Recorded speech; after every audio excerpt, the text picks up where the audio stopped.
రేవంత్ రెడ్డి అక్కడ ప్రకటించినాడు. ఇక్కడ వైఎస్ఆర్ కాంగ్రెస్ పార్టీ మేము క్వశ్చన్ చేశాము. జనరల్ గా న్యూట్రల్ వీళ్ళు కూడా మేధావులు క్వశ్చన్ చేస్తున్నారు. It is your responsibility to answer. ఈయన ఆన్సర్ ఇవ్వడు. నిన్న పైగా దబాయింపు. ఆయన గొంతు పెద్దది చేసి కళ్ళు పెద్దవి చేసి చేతులు ఎత్తి ఓ ప్రవక్తలాగా గట్టిగా అరిస్తే బెదరగొడితే అయిపోతుంది అనుకుంటే ఎట్లా? ఆన్సర్ ఇది ఇవ్వాలిగా. రేవంత్ రెడ్డి మాట్లాడిన దానికి సంబంధించినంత వరకు మీ మధ్య జరిగిందా లేదా? సరే, రాయలసీమ లిఫ్ట్ నువ్వు అవసరం లేదనుకుంటాడావు.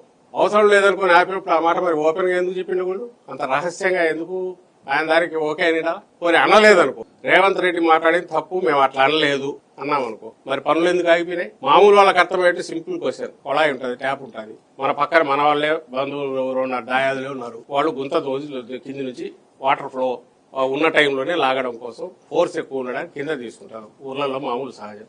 ఇంకోటి ఈ మధ్య మోటార్లు కూడా బిగించి లాగొచ్చు. తెలియదు పక్కన ఉండేవాడు ఏం చేయాలా? ఏది అదన్నా ఆపాలా?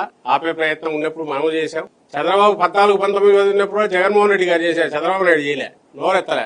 జగన్మోహన్ రెడ్డి గారు అపోజిషన్ లీడర్ గా దీక్ష చేశారు. మనం నీళ్లు కావాలంటే ఏం చేయాలా? మనం గుంతన్న తవ్వాలా, తవ్వి రెడీ చేసుకోవాలా, లేకపోతే నీళ్లు లేకుండా ఉండాలి. ఇప్పుడు జరుగుతున్నది అది. జగన్మోహన్ రెడ్డి గారు అటువైపు 777 నుంచే పవర్ కు తీసుకోవడానికి అవకాశం. ఎందుకంటే వాళ్ళ సాగర్ వాళ్ళ చేతిలో ఉంది. నాగార్జున ఎన్ని నీళ్లు పోయినా మనకు ఉంది, పవర్ జనరేషన్ చేయొచ్చు. చేస్తే నీళ్లు ఎక్కడికి పోతాయంటే సాగర్లోకి వెళ్తాయి. మరి ఈ అవసరాలు ఇవి ఉన్నాయి కాబట్టి చేయలేము. వాళ్ళేమో 777 నుంచి మొదలు పెట్టడానికి వీలు అవుతుంది.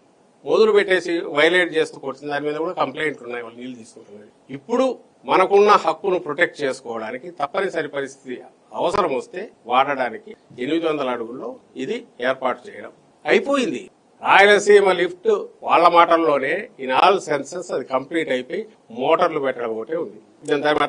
దీనికి సంబంధించి 2 మాటలు చెప్పదలుచుకున్నాను. ఇందులో ఇది ఆ పని మెడికల్ కాలేజీల మాదిరే పూర్తయిన మెడికల్ కాలేజీలకు సంబంధించి నువ్వు పాలసీ యాజ్ సచ్ కొత్తగా ఎవడన్నా అప్లై చేస్తే పీపీపీ దట్స్ డిఫరెంట్ ఇష్యూ. నడిచి కంప్లీట్ కన్స్ట్రక్షన్ లేక సుమారుగా అయినవి నువ్వు మార్చి ఎట్లిస్తావు?